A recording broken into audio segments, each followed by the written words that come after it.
One of the strangest features of human imagination is how often it drifts toward endings. We fill our screens with burning cities, rising seas, skies darkened by ash. We turn the last page of our sacred texts and find apocalypse waiting, Revelation's horsemen, Ragnarok's wolves. Even secular culture indulges the same vision. From Hollywood's collapsing skylines to viral conspiracy prophecies, we claim to fear catastrophe. We tell ourselves that we cling to life, that survival is our deepest instinct. And yet everywhere we look, we see ourselves rehearsing the end. Why? Perhaps apocalypse is the nightmare that reassures us, a horror we can hold at a safe distance.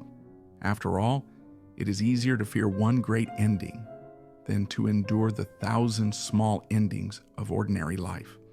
The slow erosion of routine, the betrayals, the debts, the unpaid bills, the compromises that wear us down day by day. The grand spectacle of collapse distracts us from the quieter disintegration already at work. But there is another possibility. The fascination runs deeper than distraction. We do not only fear the end, we are seduced by it. Consider the disaster film. Its promise is not just terror, but catharsis. When the asteroid falls, when the virus spreads, when the buildings crumble, something else emerges. Simplicity. No more calendars, no more traffic jams, no more unending email threads. Only hunger, fire, and the sky. The apocalypse pares existence down to its rawest terms. In a world that smothers us with complexity, that clarity is intoxicating. The philosopher Gunther Anders once called us apocalyptic beings, haunted not only by death, but by the inventions we ourselves have forged. The atomic bomb was more than a weapon. It was a myth awakened, the power to script our own extinction. From that moment onward, we lived not just as mortals, but as possible executioners of our entire species. Technology had given us dominion, but it had also opened the door to fantasies of finality. We imagine the apocalypse as a single event, a catastrophe on the horizon. But the deeper truth is, it's already here, woven into our dreams, our films, and our philosophies. It is the dark twin of modernity, born the moment we acquired the power to destroy ourselves. And so, a paradox emerges. We speak of the end with terror, yet we cradle it like a hidden comfort. We are under the illusion that the apocalypse is only destruction. But beneath the fear lies a dangerous suspicion. Maybe it's not just an ending, but a kind of relief. We tell ourselves that apocalypse is a nightmare, a shadow we wish to banish, a fate to be feared. But this is only half the truth. Look closer, and the crack begins to show. Because if we were truly terrified of endings, we would avoid them at all cost. Yet our shelves are lined with dystopias, our theaters echo with disaster, our religions promise judgment, fire, and collapse. Our imaginations return to the end like a tongue worrying a broken tooth. Why? One answer lies in exhaustion. Modern life assaults us with choices, debts, obligations, information, a chaos of constant noise. And deep inside, something grows weary. The fantasy of apocalypse offers a strange seduction, the end of choices. When the skyscrapers fall, there is no career ladder to climb, no taxes to file, no endless errands to run. There is only survival. But clarity is not the only shadowed desire here. There is also revenge. Dostoevsky's Underground Man confessed that man sometimes desires destruction, not in spite of his suffering, but because of it. The fantasy that, if my life is broken, let all life be broken with me, a kind of cosmic spite.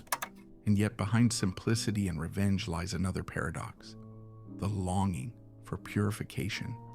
To imagine the ruins overgrown with ivy, the smog cleared from the skies, the rivers running clean again. apocalypse becomes a baptism by fire. We tell ourselves we fear annihilation, but the image that returns again and again is one of rebirth. Carl Jung once warned that the shadow does not simply contain what is wicked, but also what is unlived, the repressed wish, the buried desire, the disowned possibility.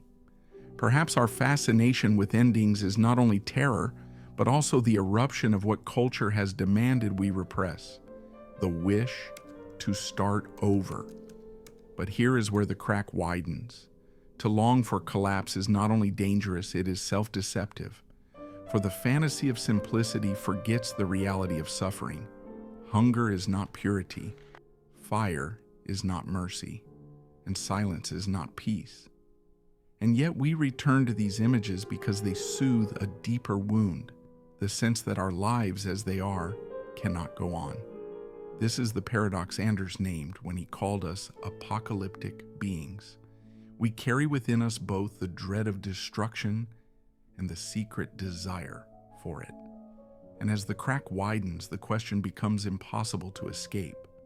Are we afraid of the end, or are we already in love with it? If we admit that we are drawn to endings, the question becomes unavoidable. What does this say about us? To crave catastrophe is not rational. It is not survival. It is something deeper, darker, a hunger of the soul. Perhaps it is what Kierkegaard called dread, not mere fear of loss, but the vertigo of possibility itself. Dread is not satisfied with safety. It is fascinated by the abyss. Dostoevsky understood this. His underground man knew the perversity of human desire, that even when offered comfort, we sometimes choose suffering instead, simply to prove our freedom. We are not creatures of logic. We are creatures who will burn our own house down just to feel the heat. Anders understood this well. The atomic bomb transformed our ancient anxieties into a modern myth. Before, death was an individual affair, a grave, a plague, a distant battlefield. But with the blast of 1945, death became a collective fate. Humanity had acquired not just its own mortality, but the ultimate power of self-extinction. With the bomb, our species entered into a strange and dreadful new relationship. Yet technology was only a mirror. The same drama plays out within each of us. Jung called it shadow projection, the tendency to cast what we cannot confront in ourselves onto the world.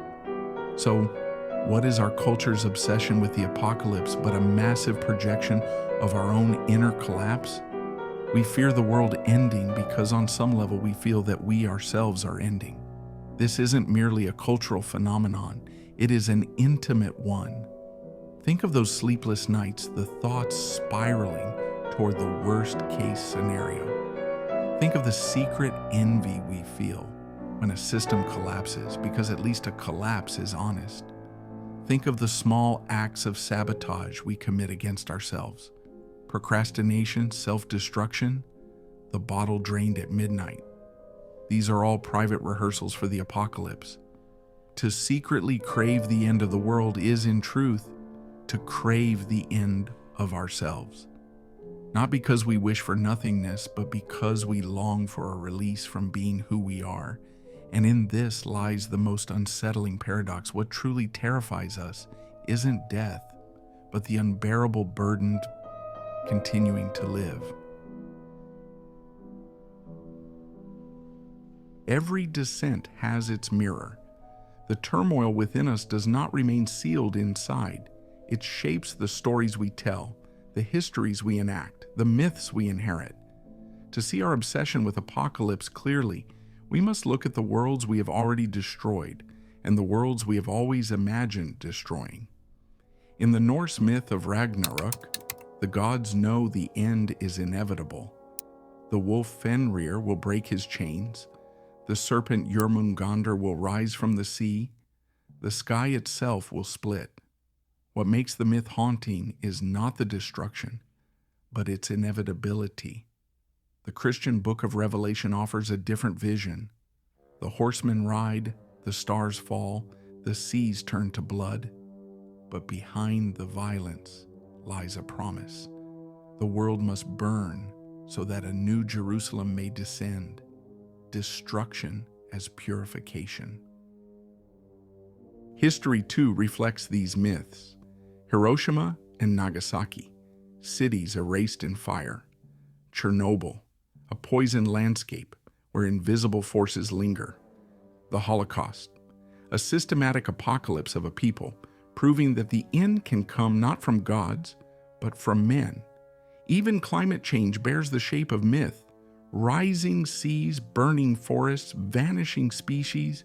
We speak of saving the planet, but what we really mean is saving ourselves. The earth will go on. It is we who will not. Simone Weil once wrote that affliction reveals truth by stripping us bare. History teaches the same. The apocalypse is not only an end, but a mirror. It shows us who we are when the lights go out. Sometimes monsters, sometimes martyrs. More often just frightened humans clutching at meaning while the sky falls. Perhaps that is why the myths endure and why history keeps replaying them. We need the mirror. Without it, the shadow remains hidden. But when we gaze into apocalypse, whether in myth or memory, we see not only death, we see the reflection of ourselves. We return to the question that has haunted us all along. Do we fear the end, or do we secretly crave it? The truth is, it's both. The apocalypse is terror and desire, annihilation and purification, despair and a secret hope. That's why we can't look away. We imagine the end of the world because it's easier than imagining the continuation of this one. To live is to endure ambiguity, but the end promises clarity. That is the seduction. But we mistake this clarity for mercy. Still, the longing persists. Maybe it's not the world's end we desire, but our own, the fantasy of finally laying down the burden of being ourselves. Here lies the most dangerous paradox. The more we long for endings, the more we conjure them into being. The apocalypse doesn't begin with the sky falling. It begins with the shadows we refuse to face. Perhaps the apocalypse isn't a future event at all. Perhaps it's how we already live, endlessly rehearsing our own destruction, feeding it with our dread and our desire. The end of the world isn't waiting on the horizon. It's inside us, a second heartbeat. And maybe that's what it means to be human, to be haunted by endings, to carry the contradiction that both terrifies and defines us.